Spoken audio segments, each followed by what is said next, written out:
2000 रुपए का नोट हो और एक हाथ में 2 रुपए का सिक्का हो, और अगर दोनों मेरे हाथ से गिर जाए, मुझे बताइए आवाज कौन करेगा, नोट या सिक्का?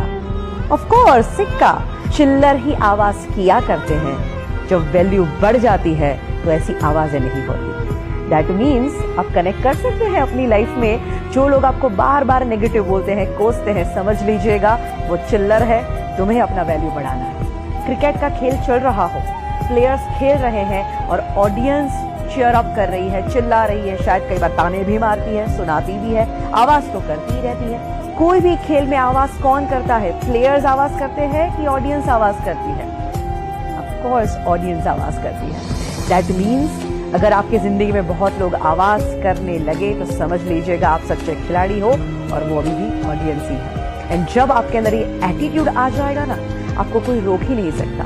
तो आज मैं आपको यही कहना चाहती हूँ कि दिल की आवाज जरूर सुनो, एंड ऑफ कोर्स एक एटीट्यूड अपनाओ जिसे हम कहते हैं नेवर गिव अप। जिंदगी में हार मानो ही नहीं। कितने सारे लोग हैं जिन्होंने इस एटीट्यूड को अपनाया और अपनी लाइफ को चेंज कर दिया।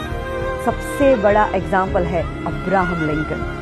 दोस्तों, उनकी जिंदगी से इतना इंस्पिरेशन मिलता है कि जो बंदा गरीबी में जन्म लेता है, इतनी तकलीफें भुगतता है, इतनी हद तक वो डिप्रेशन में चले गए थे कि कुछ समय तो उनके जीवन का ऐसा बीता कि अगर कहीं चाकू छुरियां हैं तो वो वहां से चले जाते थे, क्योंकि उनको ये डर था कि कभी मैं वो चाकू उठा के अपने आप को मार न दूं। इस टाइप के डिप्रेशन में चले गए। उसके बाद बिजनेस में फेलियर के बाद जब वो पॉलिटिक्स में आए, वहां पे भी क्या हुआ? Continuously failures.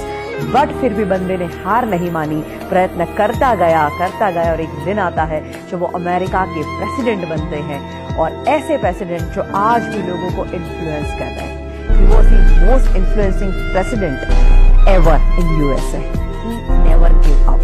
तो आप क्यों गिव अप करते हैं? हमारे ex president doctor APJ Abdul Kalam, उनकी जिंदगी में से भी बहुत कुछ सीखने जैसी बातें हैं।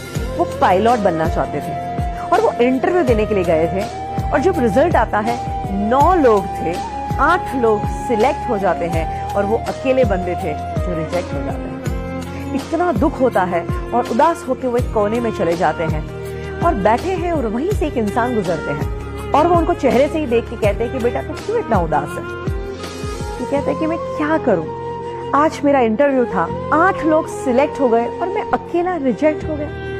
इससे बुरी बात क्या हो सकती है?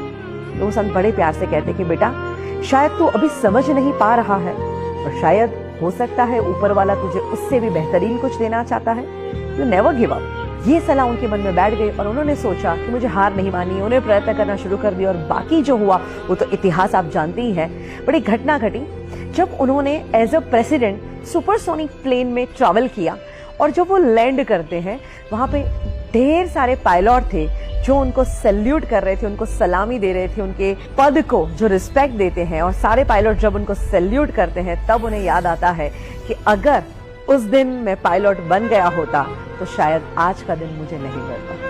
दैट मीन्स उनके अंदर एटीट्यूड था नेवर गिव अप, और उसी एटीट्यूड ने उनको कहां से कहां पहुंचाया। और सोचिए दोस्तों, अगर यही एटीट्यूड आप भी अपनाएं तो हम लोग कई बार चीज गलत ना हो जाए, मुझसे गलती ना हो जाए, इस डर से भी बहुत कुछ नहीं करते। बट याद रखिए, गलती वही करते हैं जो कुछ करते हैं। तो कुछ करने की हिम्मत रखिए।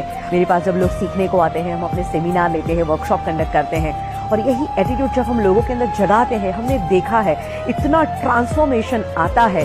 जिंदगी के वो माइनस फेज में चल रहे थे, और जब वो एटीट्यूड जिंदा हो जाता है, और आज वो टॉप के शिखरों पे बैठे हुए हैं। Today is hard, tomorrow can be worst, but never give up, because the day after tomorrow will be the sunshine.